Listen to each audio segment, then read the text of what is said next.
Elena, ¿qué tal?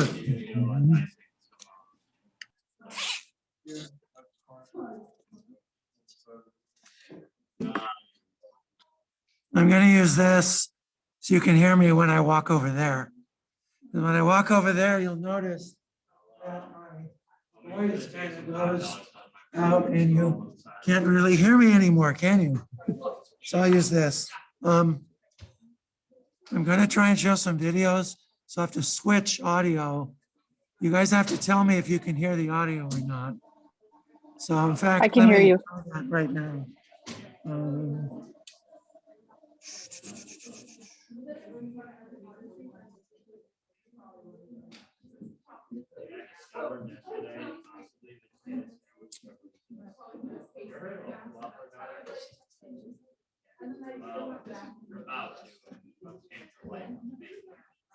Literally just take marshmallow fluff and you put it on bread, and then you put peanut butter on the other, and then you heat it up, put it together.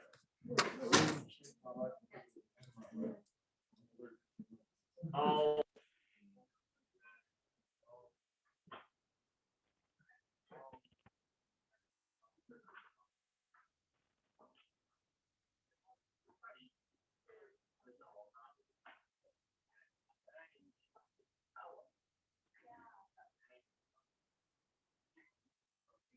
test test.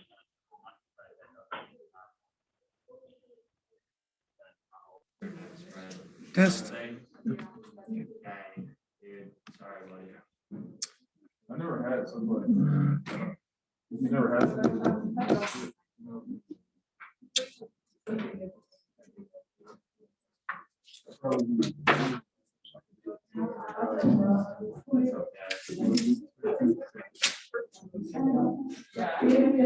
I guess you'll just have to say marshmallow fluff. That's might be some more because a lot of chocolate.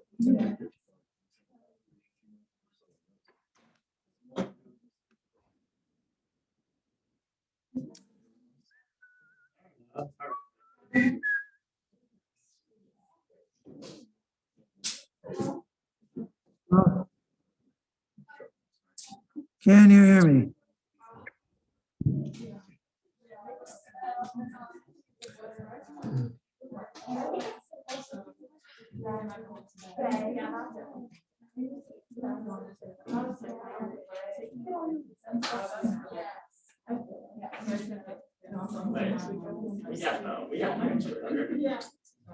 So, like, Greg is allergic to nuts, like all of us. Why is, like, how does that, why is it all nuts instead of some sort of type? Probably allergic to, What's the commonality? well, there's a packaging protein that takes the grain storage element Okay. and lifts it all together. He's probably allergic to that piece. So Because my wife is allergic to just walnuts. She can eat cashews. yeah, that's She can eat almonds. She can eat peanuts, but not walnuts. That's very late. Coconuts? So Oh, that's cashews, no. No. Peanuts, no. No. Macadamias, almonds, No. yeah, see. I actually just got my everything tested because I tested for antibodies, but they also tested for all my numbers because it has the regular numbers. I forgot what the number is, but it was like way higher. Yeah.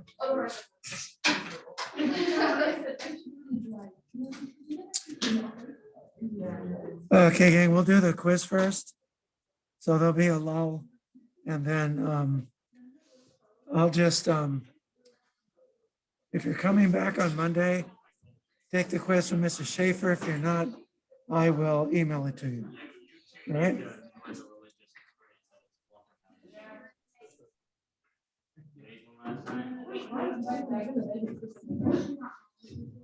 I was like apprehensive at first, like, I don't know, you know. There was John. I ate them.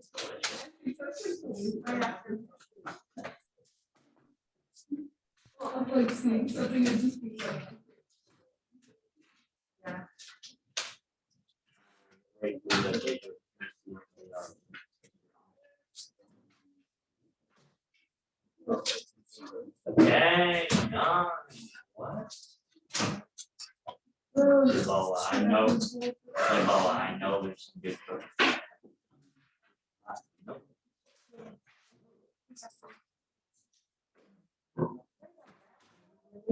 Yeah.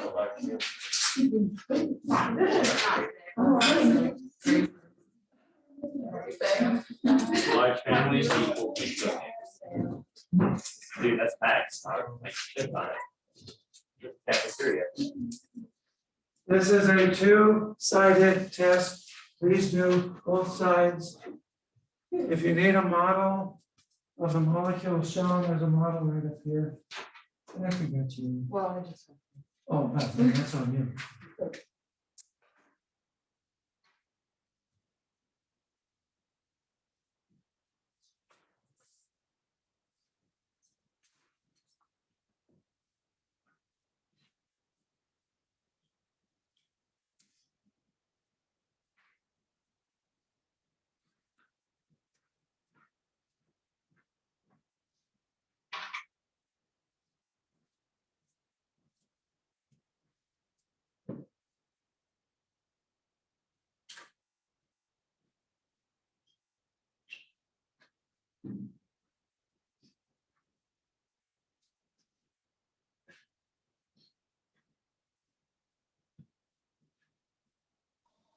Professor?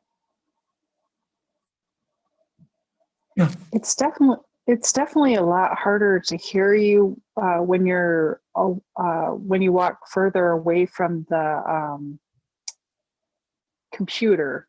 I don't know, for whatever reason, it's harder to understand your words.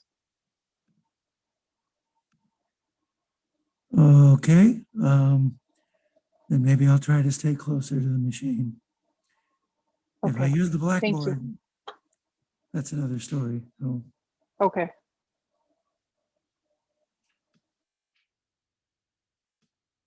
I noticed that when I was watching the videos the other day, I couldn't hear you as well when you walked away from the computer. okay.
Dr. Baradovich.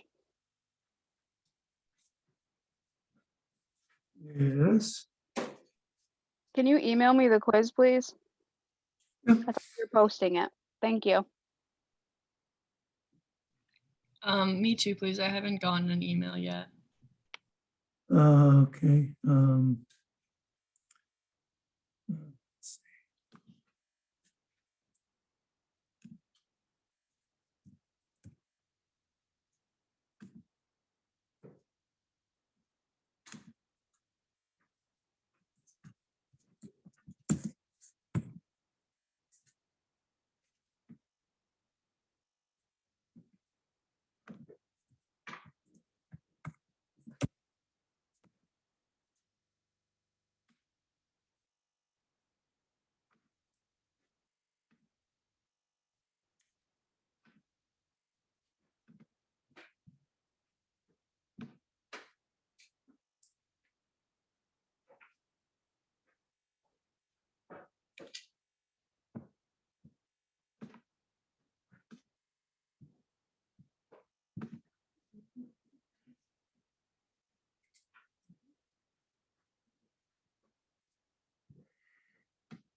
Well, it's on its way. I can't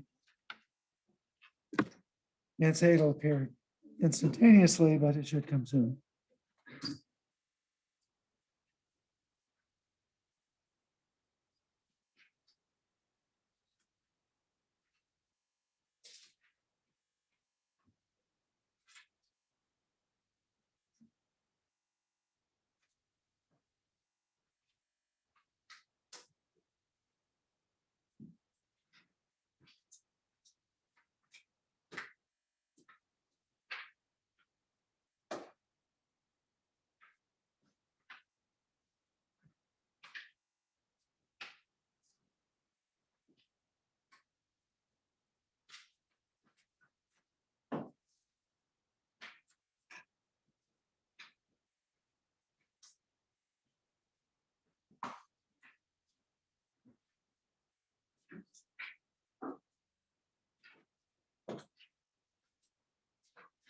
Are there any more quizzes out there? Got any big questions? Very good, then we will soldier on.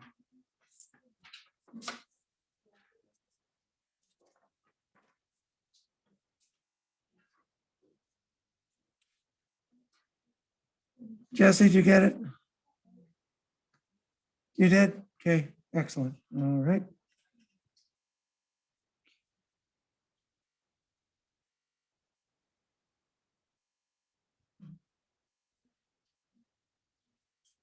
All righty.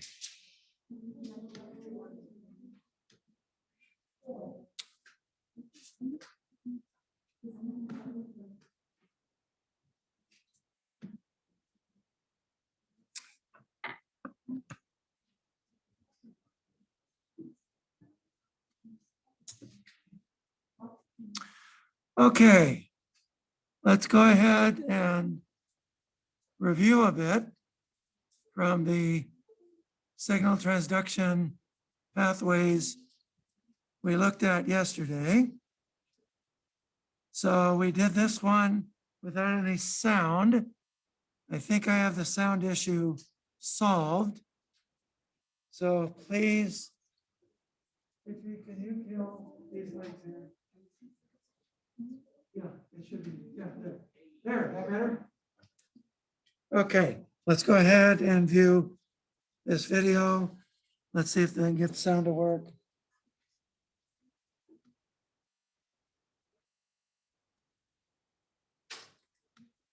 Come on, man. Oh, you know what? I think I know what the problem is.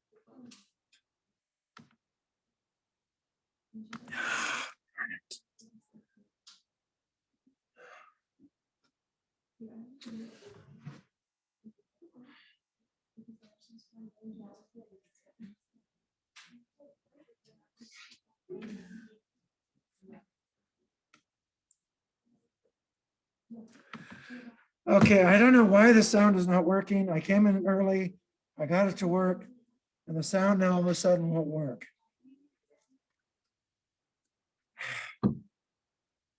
I am just ready to choose something that's not edible. It was working.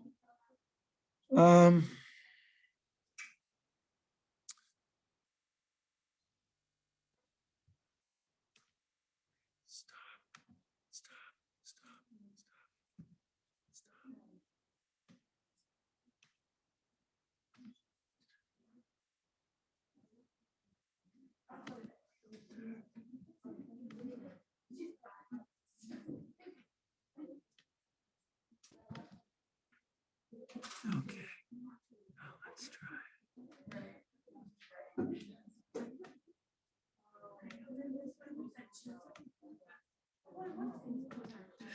I can't get the sound to work. When I use Zoom, it goes to this. No matter what I do, it goes to this. I don't know why.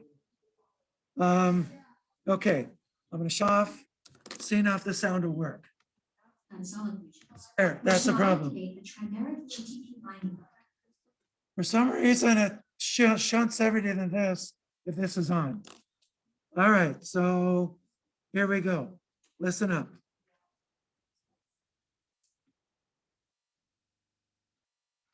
G protein coupled receptors have a large extracellular lipid binding.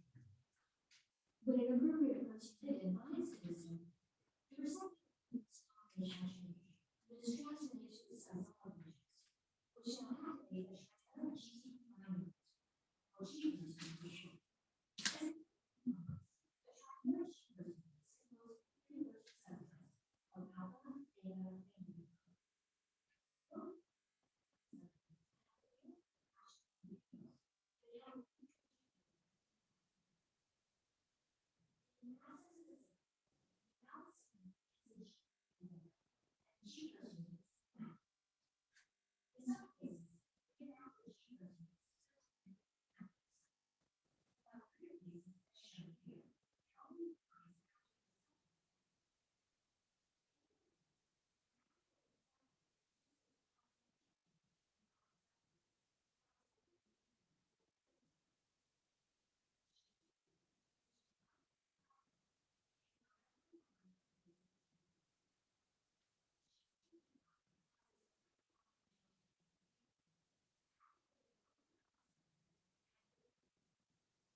Dr. Baradovich.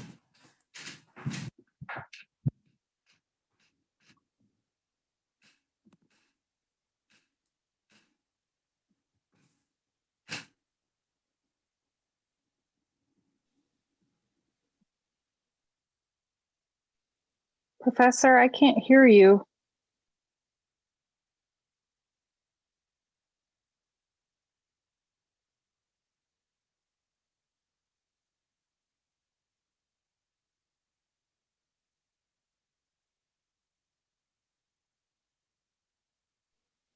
Is anyone else able to hear him?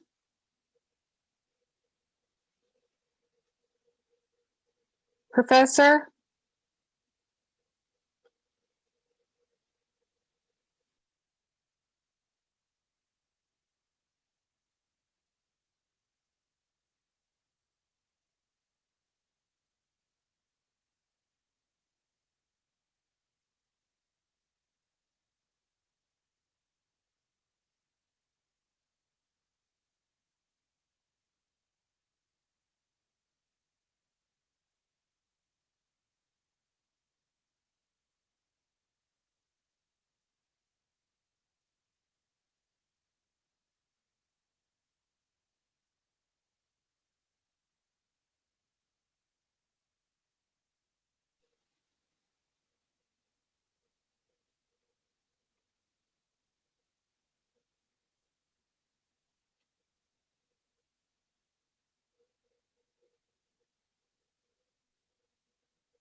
Professor?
Hello, hello, hello. Can you hear me? Okay.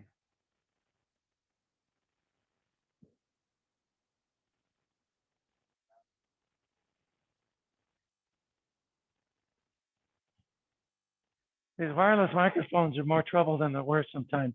Sometimes I wish we just went back to cords, because at least they worked. All right, so this second messenger is cyclic AMP. What are the targets of cyclic AMP? Protein kinase A is probably the biggest target of cyclic AMP. Protein kinase A, an old name for it is cyclic AMP dependent protein kinase.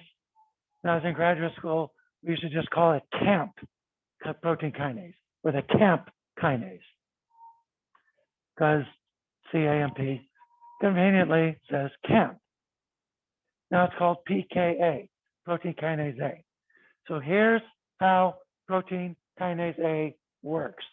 You have two catalytic subunits that are in a cage, because this is a very powerful protein kinase. By the way, a kinase,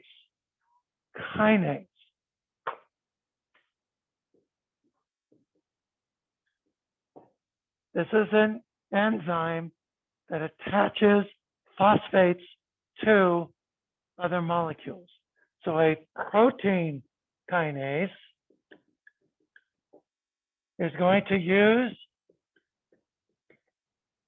ATP to attach phosphates to other proteins.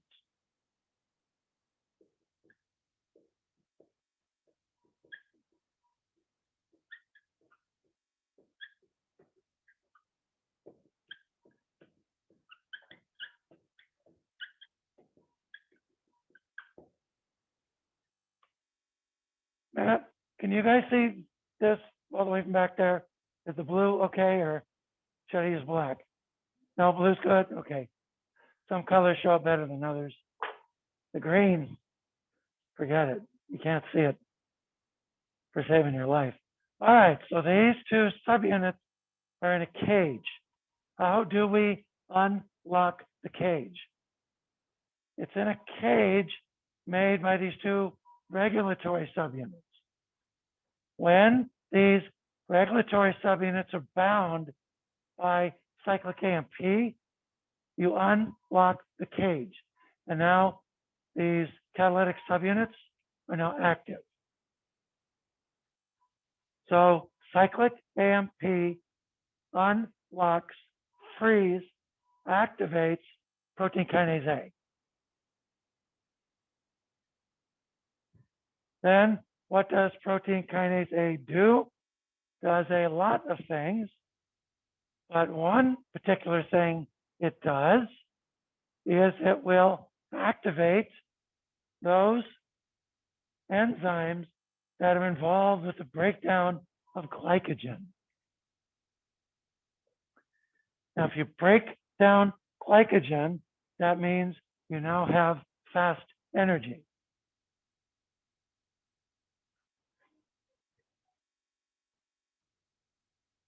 No, breaking down glycogen requires ATP, but it gives you sugar that you can now use. So let's say JP over here decides he's gonna, for spring break, go to California and climb El Capitan. Any of you ever been to Yosemite and seen El Capitan? That's a pretty big wall, 3,300 feet. Yeah, you need a lot of energy for that. Okay, who's seen El Capitan before? It's a sheer granite wall. It's vertical. It is breathtaking to look at. Truly, truly. There was that movie Free Solo. Yeah. Yeah. He free climbed it, and he did it in record time, didn't he? Not record time. Not record time. Okay. No, but he's the only person to have ever done it. Like nobody like is. That's like trying to go to the moon in one shot. Pretty. Yeah. You better bloody well know what you're doing, or just be crazy. Now, let's say he gets quarter way up. Arms are getting a little tired. Actually, arms are getting a lot of tired. Not only that, his hips are getting really tired. So he gets there and he ties himself in and he pulls out some gorp and he woofs down some gorp.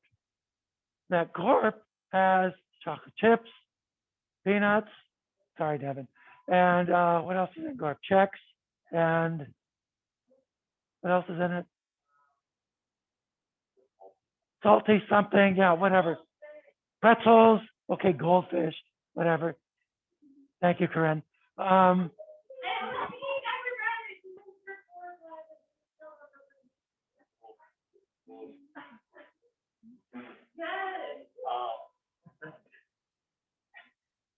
Corinne didn't say that, or no, it was you. Okay, it was Katya who said that. I thought it was Corinne. Okay, couldn't tell which one of you was saying it. It's the mask. Can't see the lips moving. Right.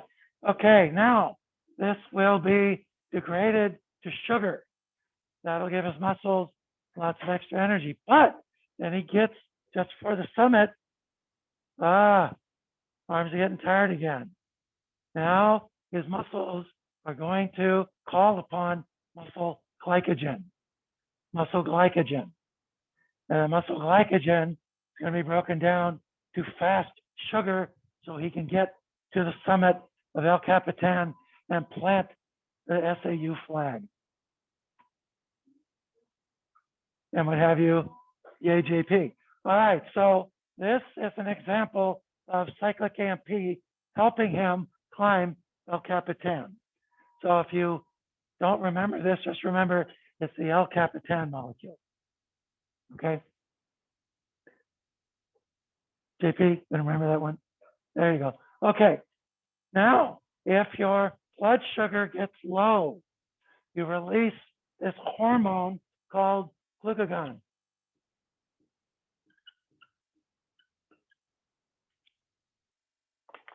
Well, glucagon binds to a G protein coupled receptor.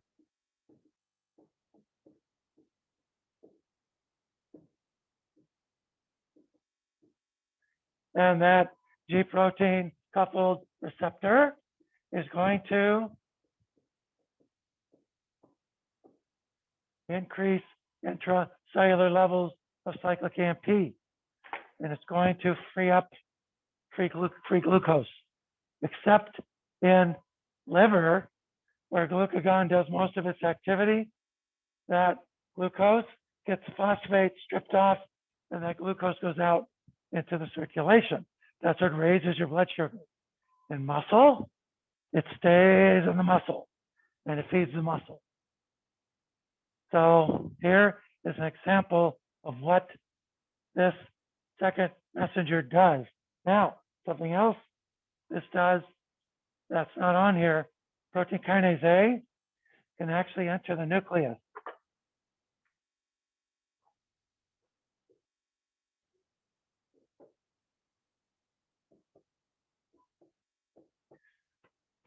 Once it gets in the nucleus, there is a protein called CREB.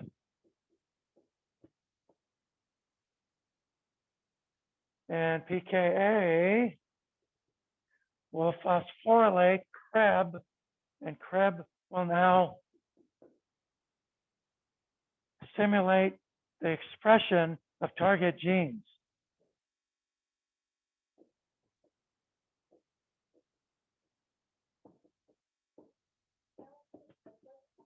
No, that's KREBS. That happens in mitochondria. This is a cyclic AMP response element binding protein.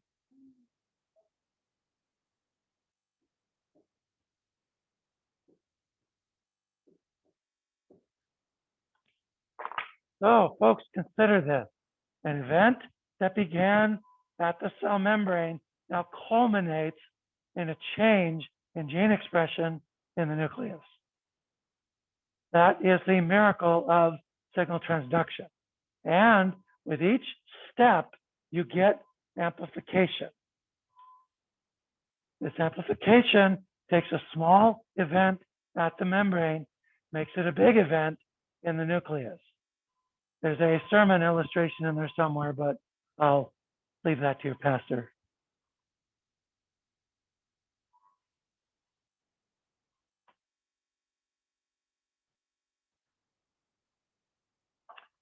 Let me pause right here, see if there's any questions.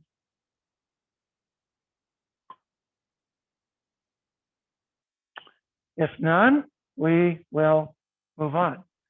Are there other ways to initiate signal transduction pathways other than G protein coupled receptors?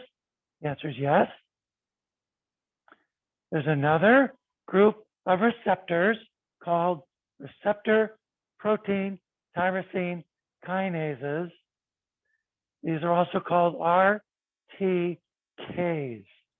RTKs. These receptors tend to bind protein growth factors. Protein growth factors. So if you grow tissue culture cells in the laboratory, you must give them growth factors to grow. Otherwise, the cells will sit there, they'll turn glassy, and then they'll die. If you give them growth factors, and you're probably thinking, well, what growth factors do you give them? Depends on the cell type. So a cell that is derived from skin will require epidermal growth factor. Cells that you get from the nervous system will require neural growth factor, nerve growth factor, NGF, nerve growth factor. Cells that are from connective tissue will require platelet derived growth factor or fibroblast growth factor or something like that. These are all protein growth factors. These push cells to divide. These growth factors bind the receptor protein tyrosine kinase family of receptors.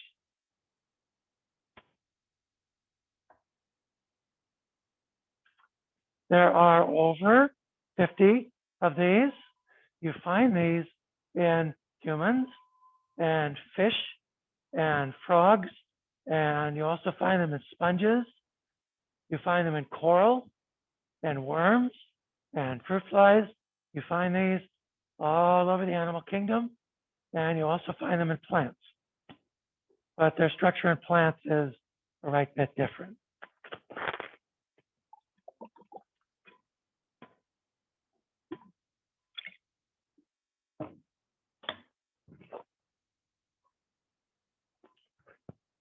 Now, these receptors have a structure that you see over and over and over again. Oh, incidentally, insulin. Insulin binds this receptor family. The insulin receptor is a member of the RTK family of receptors.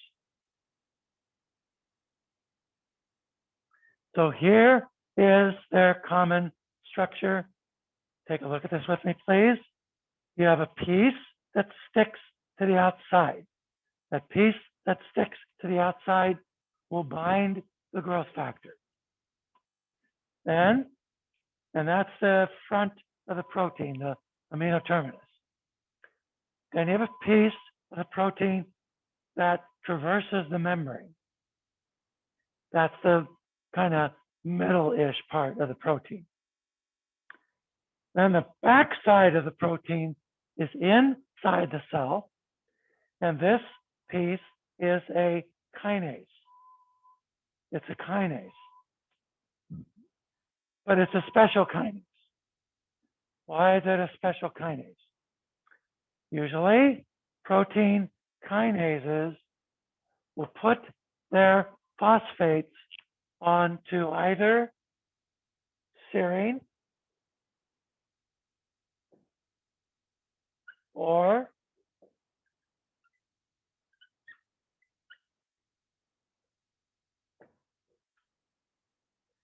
serine or threonine residues.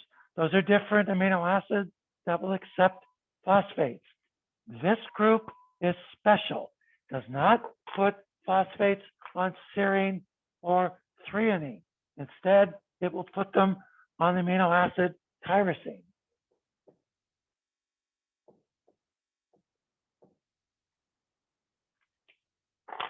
When you create a tyrosine with a phosphate on it, you now activate signal transduction pathways inside the cell, for reasons we'll see in just a bit.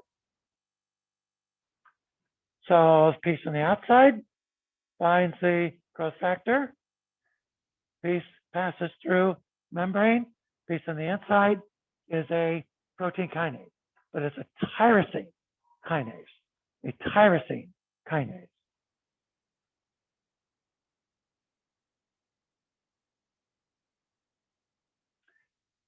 Now, by themselves, these proteins are not active.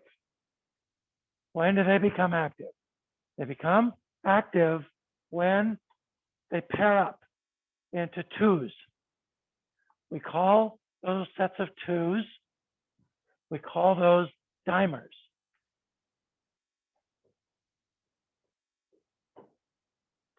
When does it form a dimer? Forms a dimer when it binds its growth factor. So it binds its growth factor, it pairs up into a dimer. Now this kinase piece becomes active. So by itself, inactive.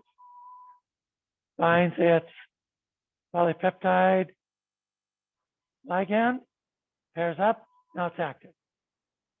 What does it phosphorylate? Phosphorylates itself.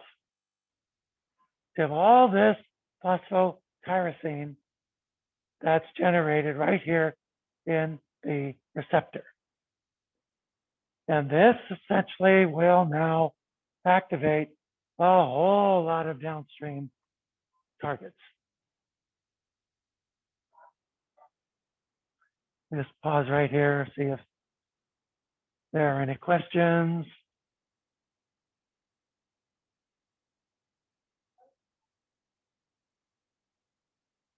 But the phosphorylate itself, actually, you have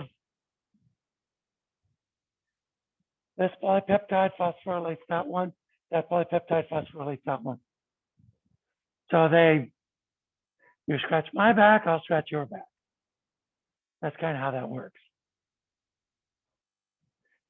Looks like we have some questions. Let's see.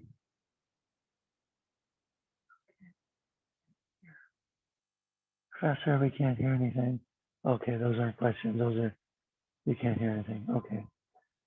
All right. Now, what then comes next? So there are proteins in the cell that bind very tightly to phosphotyrosine.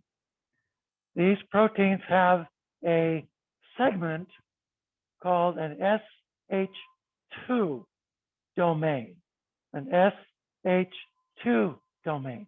If you're a protein, and if you have an SH2 domain, it means you bind phosphotyrosine. So think of it this way. Have any of you ever played lacrosse? No. What you have when you play lacrosse? You have that stick with a net on the end. I'm sure there's a name for it. I have no idea what the name is. That stick thing. Now, can you touch the ball with your hands in lacrosse? My guess is if you do that, they cut your hand off. Not really, but it's bad if you do that. Yes? Okay, some of you are going like, oh, some of you know enough about lacrosse to know that's bad. My impression is that that's very bad. So if you are a lacrosse player, you have that stick, lacrosse stick. So your protein, you have the lacrosse stick, and the ball is the phosphotyrosine. Think of it that way. Well, what happens when an SH2 domain protein binds to phosphotyrosine? It sets a whole array of things in motion. This array of things that it sets into motion, it binds and then it recruits other proteins to it. These proteins then generate a phosphorylation cascade that ends up in the nucleus and changes the expression of target genes. Once again, what started at the membrane culminates in the nucleus. This pathway is extremely important actually in several different types of tumors. So now there are some drugs that have been designed to inhibit this protein here, BRAF. BRAF plays a really important role in the genesis of melanomas. And melanomas, of course, are very aggressive cancers. By making drugs that inhibit this protein, you can inhibit the growth of melanomas. There are also drugs that can inhibit this downstream kinase here, ERK, the extracellular receptor activated kinase. And those are used to treat certain tumors. Also, mutant forms of the RTK are found in very aggressive types of breast cancers. So for example,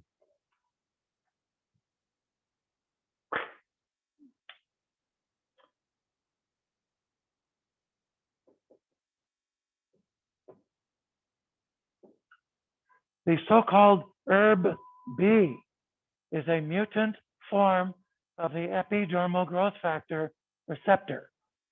And very aggressive breast cancers express this ERB-B rogue receptor. There's a drug now called trastuzumab. It goes by the trade name Herceptin. That is an antibody against ERB-B.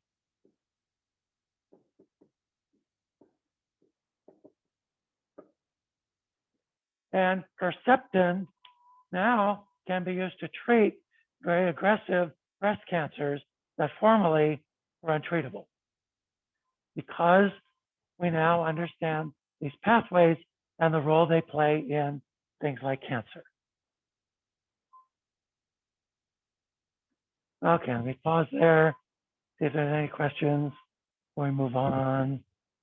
Folks online, any questions?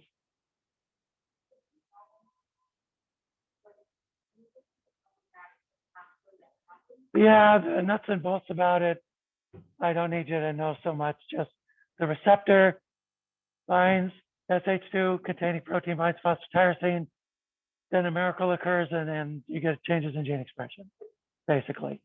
So this piece, where'd my laser pointer go? Oh, there it is.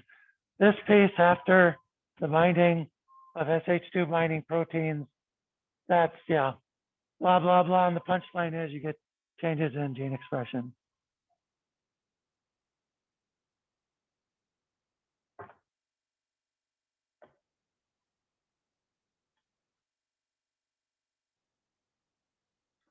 I am going to skip cytokine receptors. So you're not responsible for cytokine receptors. They're interesting, but we don't cover a lot of drugs that that affect those, except to say there's a drug now that's being used to treat COVID-19 patients called baricitinib. Baricitinib is an inhibitor of this pathway. So if you're interested, read through the slides, but you're not responsible for it. And this one I'm skipping too. We'll get now to the calcium pathway, the calcium pathway. It says my internet connection's unstable.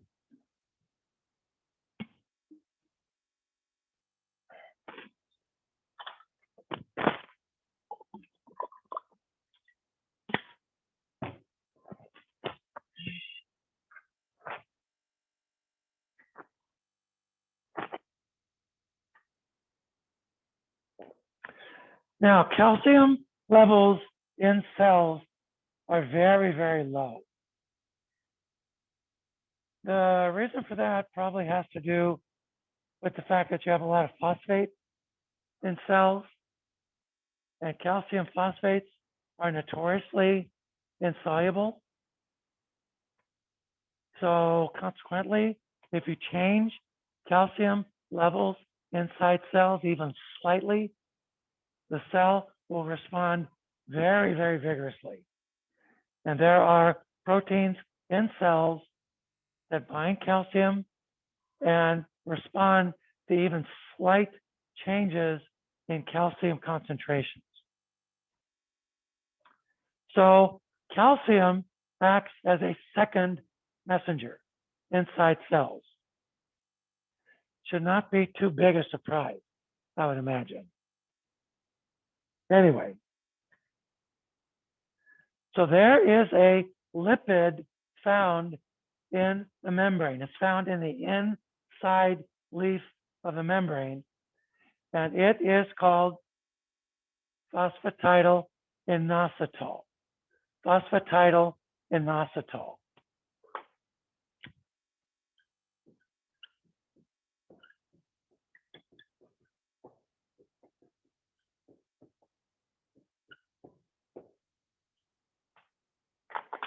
This lipid is subject to phosphorylation.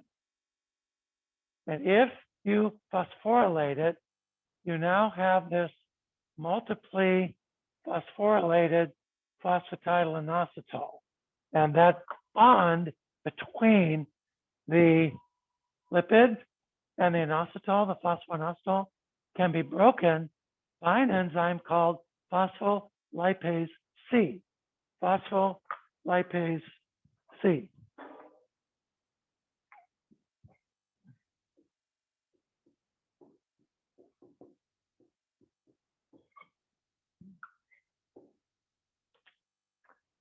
So if you activate phospholipase C, you degrade this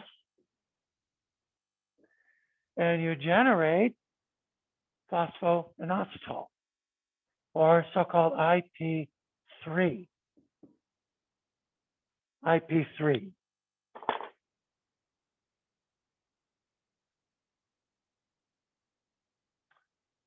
So as I said, it's in the membrane. You degrade it with phospholipase C, and you generate this IP3. It's this, now what's inositol? It's a sugar. In fact, I think you can go to health food stores and buy it. There's that health food store in Jackson Crossing. If you go towards Target, it's on your right-hand side. I believe I poke around in there occasionally. I think they have inositol on the shelf in there. Well, the reason behind that, the reasoning behind taking inositol is that it's involved in this type of pathway. So what does phosphoinositol do? It is going to go to the endoplasmic reticulum. The endoplasmic reticulum.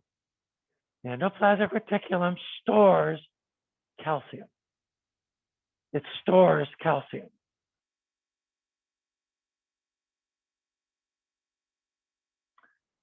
And there, there is a channel for calcium embedded in the endoplasmic reticulum, but it's shut. How do you open it? You bind IP3 to the channel. When you bind IP3 to the channel snaps open. Now calcium moves into the cytosol. Calcium levels go up, and now all heck breaks loose inside the cell, shall we say. Because calcium is a second messenger.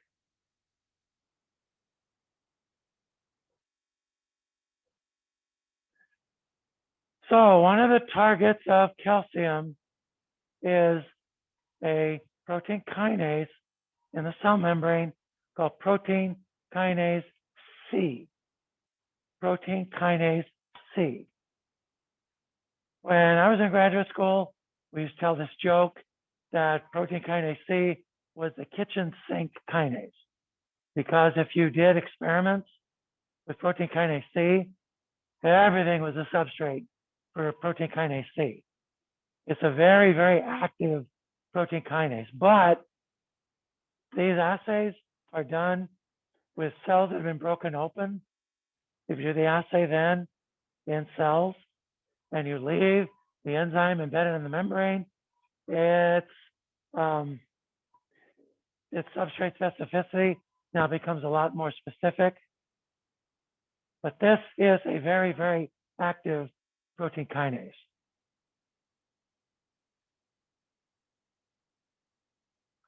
So it will phosphorylate various things in the cell.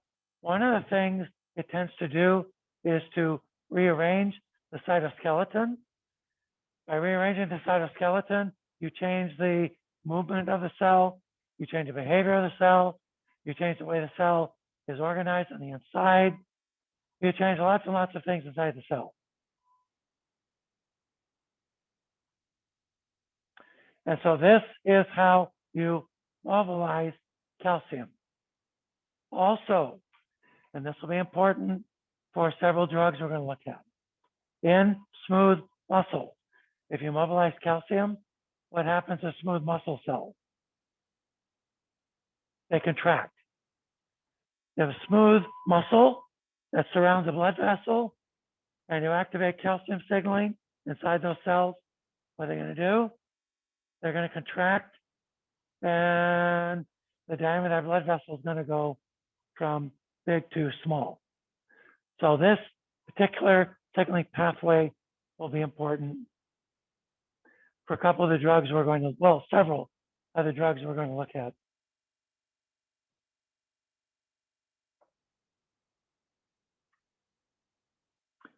Calcium then is actively pumped back into the ER. There's a calcium pump in the heart. It's called the Circa pump. The skeletal muscle, you have the skeletal muscle specific ER calcium pump.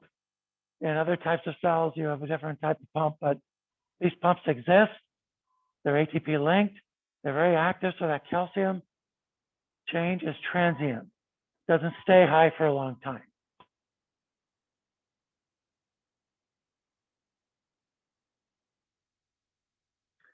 And then you have small proteins that bind calcium, like calmodulin. These then are things that activate lots of different targets. Let me say as well that glycogen breakdown in muscle is actually calcium dependent. Not too surprising, because what do you need for muscle contraction? You need calcium. The contractile elements of muscle are calcium dependent.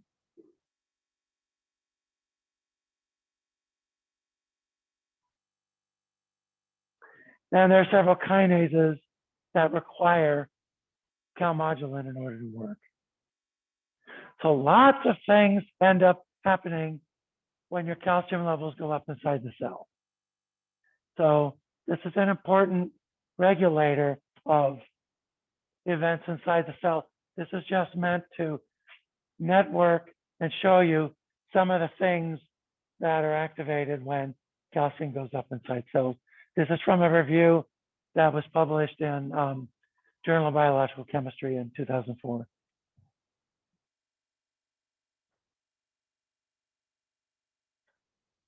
Okay. Nerves, muscles, they rely on calcium and what have you. And yeah, okay.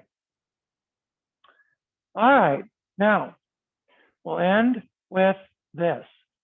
When you look at the response of a drug and you graph it versus dose, you tend to see a graph that looks like this.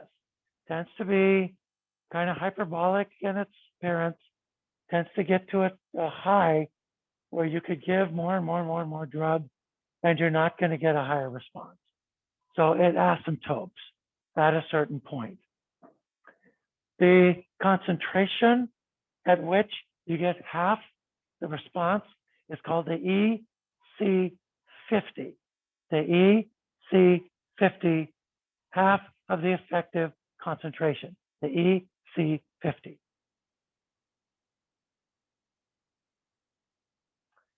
Now, some terms for you that are important in pharmacology. If you reach your EC50 at a low dose, then that drug is potent. Potent. So potency has to do with the concentration at which you reached your EC50. Potency. Now, does the drug give you a full response?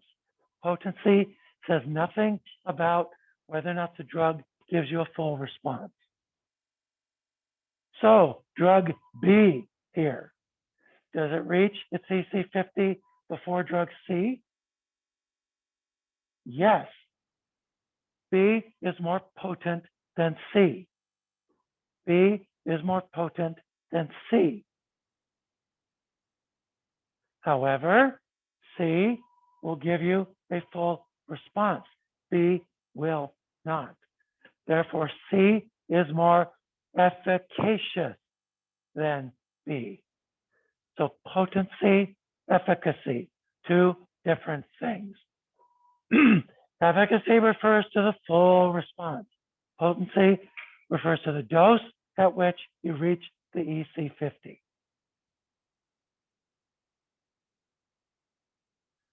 So A and B are more potent than C and D. A and B are more potent than C and D. And again, potency refers to the concentration of the drug required to reach the EC50. B is more potent than D, but D is more efficacious than D. And A, C, D all have maximal efficacy. And here's another graph. So B is more potent than A, but A is more, let's hear it, efficacious than B. D, if you see a drug like D with a slope like that, it usually means it's too toxic. That's, you want slopes that are kind of gradual, not something steep like that. That's probably too toxic. All right. We will do this on Monday, then we'll get into pharmacokinetics. Have a great weekend. Stay warm. It's supposed to get really cold this weekend. So wear your booties, turn on your heater, and be smart. Take your vitamin D. Eat right. Buy low, sell high, you know. Okay, gang. That's all for Professor? today. Professor, could I meet with I you can't on hear you, I'm Monday? sorry. Let me,